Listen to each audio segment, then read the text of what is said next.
Hello hi friends, నేను మీ Happu. Welcome to Happu cooking channel. ఇవాల్టి మన కిచెన్లో మీకు చూపించబోయే రెసిపీ వచ్చేసి పక్కా ఆంధ్ర స్టైల్ చికెన్ గోంగూర అనమాట. మనం రెగ్యులర్గా చేసుకునే చికెన్ కర్రీ మనం తిని తిని బోర్ కొడుతుంటాం కదా, అలాంటప్పుడు ఇలా గోంగూర వేసి చేసుకుని టేస్ట్ అయితే చాలా అంటే చాలా బాగుంటుంది.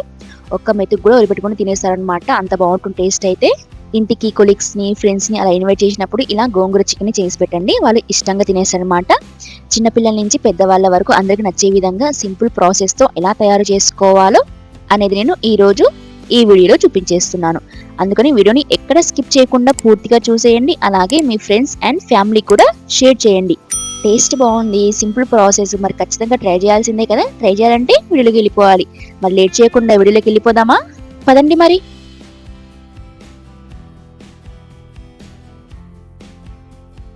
ముందుగా ఒక స్టవ్ ఆన్ చేసుకుని ఒక ప్యాన్ పెట్టుకోవాలి. ఇప్పుడు ఇందులోనే 5 టేబుల్ స్పూన్ల ఆయిల్ అయితే యాడ్ చేసుకోవాలన్నమాట. ఆయిల్ కొంచెం హీట్ అయిన తర్వాత ఇప్పుడు ఇందులోనే ఒక 6 వరకు లవంగాలని యాడ్ చేసుకోండి. 2 దాల్చిన చెక్క, అలాగే 2 జాపత్రి, ఒక 4 వరకు ఇలాచీని కూడా యాడ్ చేసుకోవాలన్నమాట. అందులోనే ఒక 2-3 వరకు బిర్యానీ ఆకును కూడా యాడ్ చేసుకోవాలి. ఇప్పుడు ఈ మిశ్రమాన్ని ఒక 2 నిమిషాల పాటు వేయించుకోండి. ఈ విధంగా వేయించుకున్న తర్వాత ఇప్పుడు ఇందులోనే మనం సన్నగా కట్ చేసి పక్కన పెట్టేసుకున్న 2 ఉల్లిపాయలని అందులో వేసుకోవాలి. అలాగే అందులోనే ఒక 10 వరకు చీల్చిన పచ్చిమిర్చి కూడా యాడ్ చేసుకోవాలన్నమాట.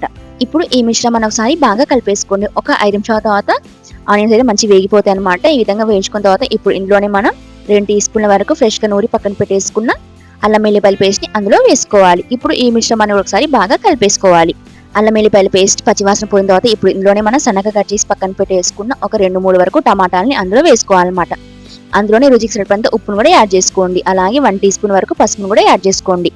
ఇప్పుడు ఈ మిశ్రమాన్ని ఒకసారి బాగా కలిపేసుకోవాలి. ఈ విధంగా కలిపేసుకొని ఒక 5-6 నిమిషాల పాటు మూత పెట్టేసి అలా వదిలేసి మంటని మీడియం ఫ్లేమ్ పెట్టేసుకొని టమాటాలు బాగా మెత్తగా మగ్గిపోతాయి అన్నమాట. అందుకని ఒక 5-6 నిమిషాల పాటు మూత పెట్టేసి అలా వదిలేయండి. ఒక 5-6 నిమిషాల తర్వాత ఒకసారి మూత తీసి చూసుకున్నాం టమాటాలు మెత్తగా మగ్గాయో లేదో అనేది. చూస్తున్నారు కదా, టమాటా బాగా మెత్తగా మగ్గిపోయాయి. ఈ విధంగా మెత్తగా మగ్గాలన్నమాట. ఈ విధంగా మెత్తగా మగ్గించుకున్న తర్వాత ఇప్పుడు ఇందులోనే మనం గోంగూర అయితే అందులో యాడ్ చేసుకున్నాను అనమాట. నేనే తెల్ల గోంగూర తీసుకున్నాను, మీడియం సైజ్ గలవి 2 తీసుకున్నాను అనమాట. ఈ విధంగా బాగా శుభ్రంగా కడిగేసుకొని మొత్తం కూడా అందులో వేసుకున్నాను. ఇప్పుడు ఈ మిశ్రమాన్ని ఒకసారి బాగా కలిపేసుకొని మూత పెట్టేసి అలా వదిలేయండి. ఒక 10-12 నిమిషాల పాటు మూత పెట్టేసి అలా వదిలేస్తే గోంగూర నీళ్ళు మొత్తం ఉంటాయి, అవి ఇంకిపోతాయి అనమాట. ఒక 10-12 నిమిషాల తర్వాత ఒకసారి మూత తీసి చూసుకుందాం నీళ్ళు మొత్తం ఇంకిపోయాయో లేదో అనేది. చూస్తున్నారు, నీళ్ళు మొత్తం ఇంకిపోయాయి. ఈ విధంగా ఇంకిపోవాలన్నమాట. ఇప్పుడు ఇందులోనే మనం శుభ్రం కడిగేసి పక్కన పెట్టేసుకున్న కేజీ చికెన్ని అందులో యాడ్ చేసుకోవాలన్నమాట. అందులోనే ఒక పిడికెడు వరకు కొత్తిమీర కూడా యాడ్ చేసుకోండి. ఇప్పుడు ఈ మిశ్రమాన్ని కూడా ఒకసారి బాగా కలిపేసుకోవాలన్నమాట. ఈ విధంగా కలిపేసుకొని మంటని మీడియం ఫ్లేమ్ పెట్టేసుకొని ఒక 15-20 నిమిషాల పాటు మూత పెట్టేసి అలా వదిలేయండి. అప్పుడు చికెన్ బాగా మెత్తగా ఉడికేస్తుంది అనమాట.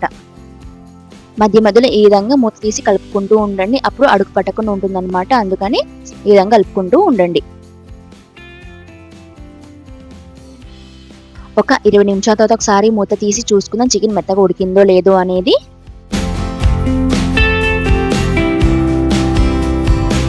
చూసారు కదా, ఒక 20 నిమిషాలకి చికెన్ ఈ విధంగా మెత్తగా ఉడికేసింది అనమాట. ఈ విధంగా మెత్తగా ఉడికించుకున్న తర్వాత ఇప్పుడు ఇందులోనే మనం 5 టీ స్పూన్ల కారాన్ని అయితే యాడ్ చేసుకుందాం.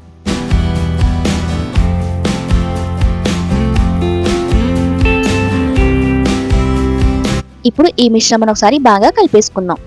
ఈ విధంగా కలిపేసుకొని ఒక 2 నిమిషాల పాటు మూత పెట్టేసి అలా వదిలేస్తే కారం నుంచి పచ్చి వాసన పూర్తిగా పోతుందన్నమాట. అందుకని ఒక 2 నిమిషాల పాటు మూత పెట్టేసి అలా వదిలేయండి.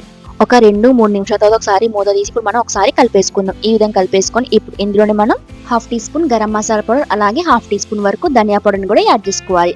ఇప్పుడు ఈ మిశ్రమాన్ని కూడా ఇప్పుడు మనం కలిపేసుకుందాం. ఈ విధంగా మొత్తాన్ని కూడా కలిపేసుకొని ఉప్పు సరిపోయిందో లేదో ఒకసారి చెక్ చేసుకుందాం. ఉప్పు సరిపోకపోతే ఉప్పు అయితే యాడ్ చేసుకోవచ్చు. నేను తీసుకున్న ఉప్పు కొంచెం తక్కువైనట్టు అనిపించింది, అందుకు నేను ఇంకొంచెం ఉప్పు అయితే యాడ్ చేసుకుంటున్నాను. మీకు సరిపోతే ఏం పర్వాలేదు, సరిపోకపోతే ఉప్పు అయితే యాడ్ చేసుకోండి. ఇప్పుడు ఈ మిశ్రమాన్ని ఒకసారి బాగా కలిపేసుకొని స్టవ్ అయితే ఆఫ్ చేసుకోవడమే. ఇప్పుడు మనం సర్వింగ్ బౌల్లో సర్వ్ చేసుకుందాం. ఎంతో ఎమ్మీగా టేస్టీగా ఉండే చికెన్ గోంగూర ప్రిపేర్ అయిపోయినట్లే. వేడి అన్నంలోకి వేసుకొని తింటుంటే ఈ జీవితానికి ఇది చాలు అన్నట్టు ఉంటుంది అనమాట టేస్ట్ అయితే. మరి మీరు కూడా ట్రై చేసి మీకు ఎలా కుదిరినో అని నాకు ఖచ్చితంగా కామెంట్ చేయండి. అలాగే వీడియో నచ్చితే మీ ఫ్రెండ్స్ అండ్ ఫ్యామిలీకి కూడా షేర్ చేయండి.